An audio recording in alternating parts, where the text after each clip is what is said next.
بسم اللہ الرحمن الرحیم۔ السلام علیکم میرے پیارے دوستوں ہیں۔ آج ہم آپ لوگوں کو جو بات بتائیں گے اس کے بارے میں آپ لوگوں نے بھی سنا ہوگا۔ انصاری، یہ نام آپ نے یقیناً کہیں نہ کہیں ضرور سنا ہوگا۔ ہندوستان کے مسلمانوں میں یہ ایک عام اور چرچت برادری مانی جاتی ہے۔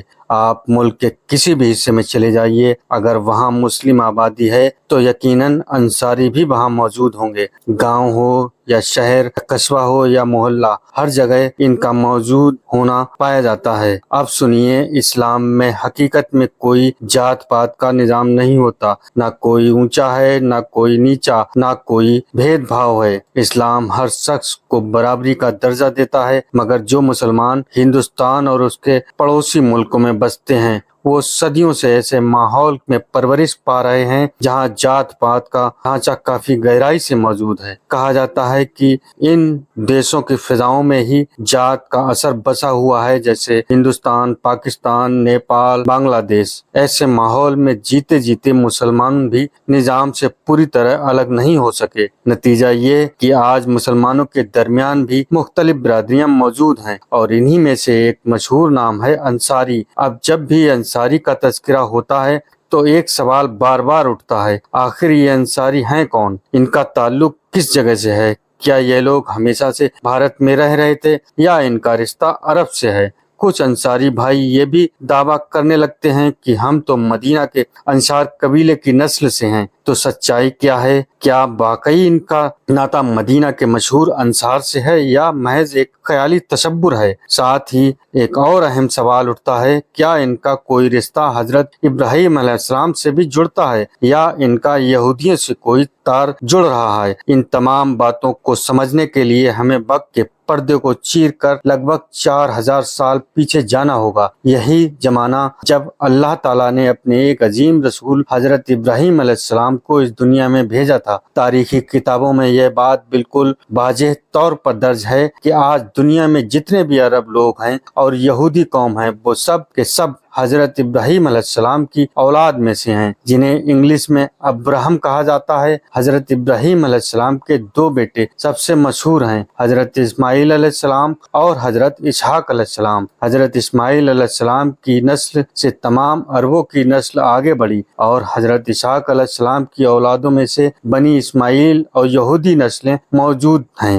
حضرت اسماعیل علیہ السلام کو اسلامی تاریخ میں بےحد اہم مقام حاصل ہے۔ تاریخ بتاتی ہے کہ ان کے تقریباً 12 بیٹے اور ایک بیٹی تھی۔ ان میں سے 2 بیٹے نابت اور کیدار زیادہ مشہور ہوئے۔ مشہور محدث اور تاریخ نگار ابن کثیر رحمۃ اللہ تعالیٰ لکھتے ہیں کہ آج کے تمام عرب ان 2 بیٹوں کی اولادوں سے ہیں۔ اب اگر کیدار کی بات کریں تو انہی کی نسل سے قریش کا قبیلہ وجود میں آیا، جو مکہ اور اس کے ارد گرد آباد تھا۔ پھر اسی قبیلے میں ہمارے آخری نبی حضرت محمد صلی اللہ تعالیٰ علیہ وسلم تشریف لائے۔ وہیں نابت کی اولاد مکے سے دور بسے تھے، اور انہی کی نسل سے ایک اور قبیلہ بنا جسے انصار کہا جاتا ہے۔ شروعاتی دور میں یہ لوگ عرب کے جنوبی علاقے یعنی آج کے یمن میں رہتے تھے، لیکن جب 2 پہاڑوں کے درمیان بنا ہوا ایک بہت بڑا باندھ ٹوٹا تو ایک تباہی خوش سیلاب آیا، لہذا جس کا ذکر قرآن کی سورہ سبا میں بھی ہے، اور اس کا اثر یہ ہوا کہ باڑھ نے پورا علاقہ ڈبو دیا، اور یہ لوگ اپنے علاقے کو چھوڑ کر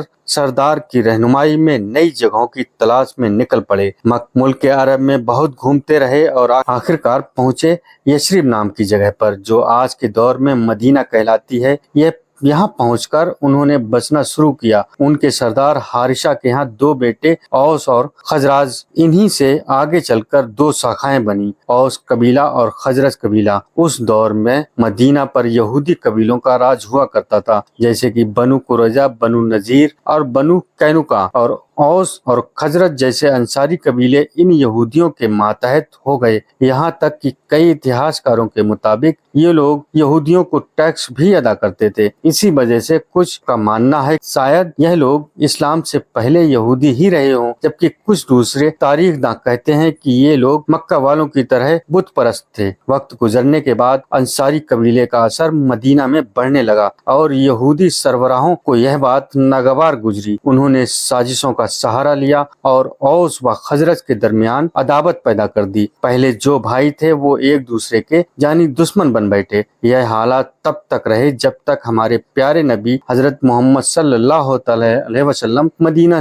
तशरीफ नहीं लाए। इसमें कोई शक नहीं कि खजरज कबीले का रुतबा औस से ज्यादा था और अक्सर सरदार भी इसी कबीले से चुना जाता था। आज जो अंसारी अपने आप को असल में अरब के अंसार से जोड़ते हैं, उनमें अक्सर खजरज के से ताल्लुक बताने वाले ज्यादा हैं। जैसा कि हमने पहले समझाया, अंसारी करीब 500 साल तक यहूदियों के जेर असर रहे, लेकिन फिर एक दिन ऐसा भी आया जब खजरज कबीले के सरदार मालिक बिन अजलान ने यहूदियों के सरदार को कत्ल कर दिया और वहीं से मदीना में उनकी ताकत का सूरज डूब गया। अब जब हम अंसारी मदीना का जिक्र करते हैं तो एक नाम कभी भी नजर अंदाज नहीं किया जा सकता, वो है हजरत अबू अयूब अंसारी रहमतुल्लाह ताला अलैह का। ये वही बुजुर्ग हैं जिनके घर में हमारे नबी सल्लल्लाहु अलैहि वसल्लम मक्के से हिजरत करने के बाद तकरीबन 7 महीने तक मेहमान बनकर रहे। मदीने के हर शख्स की ख्वाहिश थी कि नबी सल्लल्लाहु अलैहि वसल्लम उनके घर में मेहमान बने, मगर अल्लाह ताला ने ये इजाजत हजरत अबू अयूब अंसारी को अता की। बाद में इन्हें मदीना का गवर्नर भी बनाया गया और जंगों में भी ये सबसे आगे खड़े नजर आते थे। हैरानी की बात यह है कि इतनी अजीम शख्सियत की कब्र मदीना में नहीं है, बल्कि तुर्क के इस्तांबुल शहर पुराना नाम कुस्तुनतुनिया में है। जब मुसलमानों में सिविल वार चला तो उन्होंने इससे अलग होकर बाइजेंटाइन से जिहाद में हिस्सा लिया, लेकिन बुजुर्गी की हालत में वहीं इंतकाल फरमा गए। उनकी वसीयत थी कि उन्हें वहीं दफन किया जाए और आज भी उनकी मजार एक मुकद्दस मुकाम मानी जाती है। सुल्तान महमूद ने इस्तांबुल को फतह करने के बाद सबसे पहले उनकी कब्र की तलाश की और उस पर एक शानदार मजार तामीर करवाई। अब उनके घराने की बात करें, उन्होंने 2 निकाह किए। पहली बीवी से एक बेटा हुआ जो कम उम्र में ही इंतकाल कर गया। दूसरी बीवी से उम्मे अयूब अंसारी से 4 औलादें हुई। 3 बेटे मोहम्मद इब्ने खालिद, अयूब इब्ने खालिद और खालिद इब्ने खालिद और एक बेटी उमरा। इनमें से मोहम्मद इब्ने खालिद एक फौज के साथ खुरासान रवाना हुए जो हजरत उस्मान रहमतुल्लाह ताला अलैह के दौर में भेजी गई थी। वहीं बस गए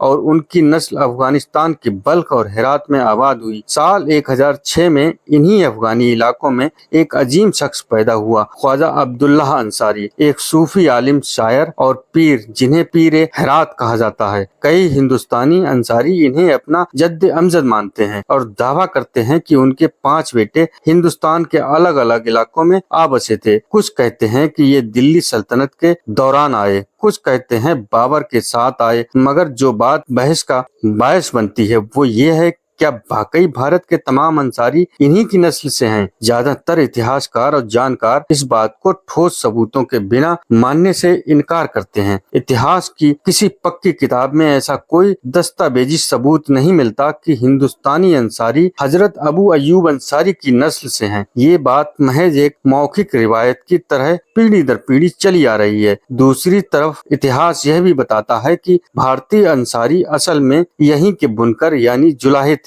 जो कपड़ा बुनने और बनाने के काम से जुड़े थे। जैसे धोबी कपड़े धोता है, लोहार लोहे का काम करता है, वैसे ही ये लोग कपड़ा तैयार करते थे। जब इन लोगों ने इस्लाम कबूल किया और दीन की खिदमत की तो बाहर से आए अरब और तुर्क स्कॉलर्स ने इन्हें अंसार यानी मददगार कहकर पुकारा, बिल्कुल वैसे ही जैसे मदीना वालों को सरकार दो आलम सल्लल्लाहु अलैहि वसल्लम ने अंसार कहकर पुकारा था। और फिर यही नाम इतना आम हो गया कि इनकी असल पहचान से भी जुड़ गया। तो मेरे प्यारे दोस्तों, आप लोगों को समझ में आ चुका होगा कि हिंदुस्तानी अंसारी और मदीना के अंसार दोनों का ताल्लुक किसी किताब में एक नहीं मिलता। तो प्यारे दोस्तों, आपको हमारी ये वीडियो अच्छी लगी हो तो इसे लाइक और शेयर करें और अपने यार दोस्त रिश्तेदारों तक भेजें ताकि सबको हमारे इतिहास की जानकारी हो। अल्लाह हाफिज दोस्तों।